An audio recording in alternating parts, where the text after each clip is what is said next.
Assalamualaikum dan salam sejahtera bersama saya Nur Haja Syafiee dalam Buletin Pahang 14 Disember 2021. Kebawadulian Maha Mulia Pemangku Raja Pahang Tengku Mahkota Tengku Hasanan Ibrahim Alam Shah, Ibni Al-Sultan Abdullah Riyatuddin Al-Mustafa Billah Shah melahirkan rasa kesal dan duka cita dengan kejadian buli yang berlaku di sekolah baru-baru ini. Kebawadulian Maha Mulia Pemangku Raja Pahang bertitah kejadian seumpama ini tidak seharusnya berlaku sama sekali. Baginda berasa kesal dan duka cita terhadap 3 kejadian kes buli yang berlaku di daerah Rompin, Maran dan Lipis baru-baru ini. Kepada Jabatan Pendidikan Negeri, Baginda mahu langkah segera diambil bagi memastikan kawasan sekolah sentiasa berada dalam keadaan yang selamat untuk anak bangsa kita menuntut ilmu.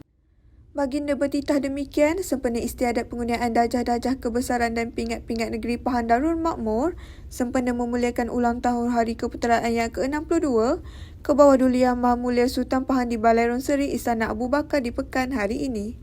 Turut hadir Yang Amat Berhormat Perdana Menteri Datuk Seri Ismail Sabri Yaakob, Yang Amat Berhormat Menteri Besar Pahang Datuk Seri Haji Wan Rosdiwan Ismail, Yang Berhormat Setiausaha Kerajaan Pahang Datuk Seri Dr. Salihuddin Ishak dan Barisan Ekskul Kerajaan Pahang.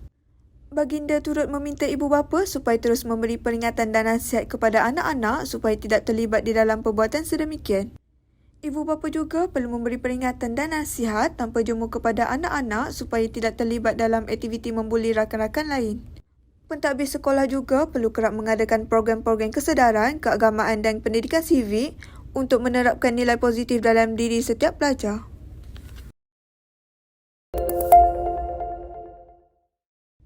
Kegembiraan yang terpancar di wajah penerima hak milik rumah projek agropolitan di daerah ini cukup jelas membuktikan komitmen kerajaan negeri dalam memberi keselesaan hidup kepada rakyat.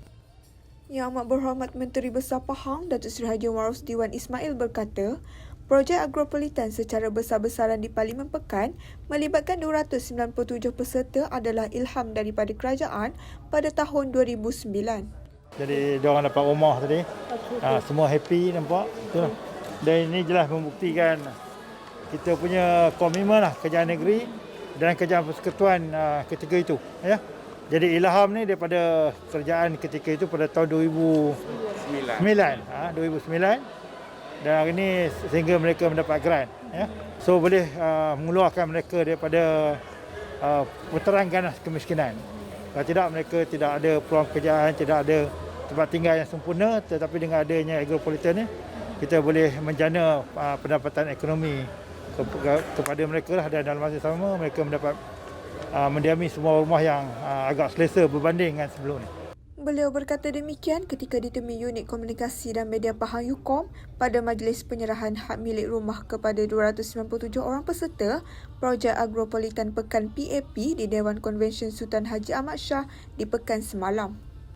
Turut hadir Yang Berhormat Setiausaha Kerajaan Negeri Datuk Seri Dr. Salihuddin Ishak, Pengerusi Jawatankuasa Sains Teknologi Inovasi Komunikasi dan Multimedia Negeri Pahang, merangkap Ahli Dewan Negeri Bebal, Yang Berhormat Datuk Haji Muhammad Fakhruddin Muhammad Arif dan Timbalan Setiausaha Kerajaan Pahang Yang Hormat Datuk Razihan Azharuddin. Hadir sama Ketua Pegawai Eksekutif ECERDC Encik Baizawi Cik Mat, Pegawai Daerah Pekan Yang Hormat Datuk Zaliza Zulkifli serta pemimpin setempat. Dalam pada itu, Datuk Seri Haji Wan Rosdi berkata, tumpuan terhadap keperluan rakyat tidak pernah diabaikan, malah menjadi agenda utama dalam setiap usaha yang ingin dilaksanakan. Kerajaan sentiasa memikirkan untuk pembangunan ekonomi dan masyarakat. Ya, benda ni bukan terhenti setakat ni, tetapi mungkin dalam bentuk lain lah. Di Pahang, seramai 374 orang peserta termasuk 62 orang asli telah mendapat manfaat daripada projek ini yang mempunyai 2 aktiviti ekonomi utama iaitu penternakan biri-biri dopa di Batu Lapan dan Runcang serta ladang sawit di Tanjung Batu. Terdahulu, seramai 77 orang peserta telah mendapat suratan hak milik rumah masing-masing pada tahun 2017 dan 2018. Tanah untuk rumah tersebut telah disediakan oleh kerajaan negeri dan para peserta hanya perlu membayar proses pemprosesan minimum sebanyak RM636 bagi rumah bernilai lebih RM150,000 itu.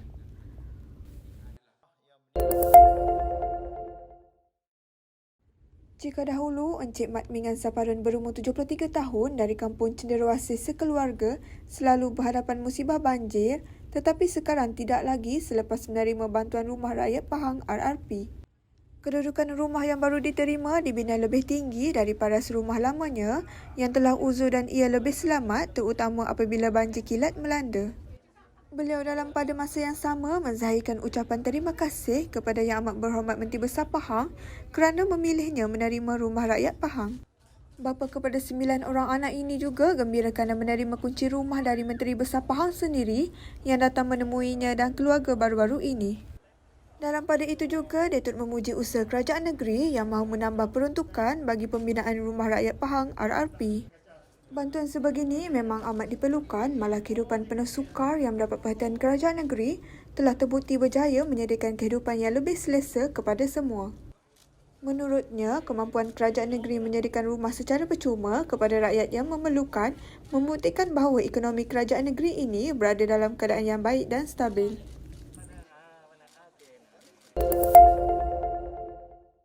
Sekian Buletin Pahang bersama Unit Komunikasi dan Media Pahang.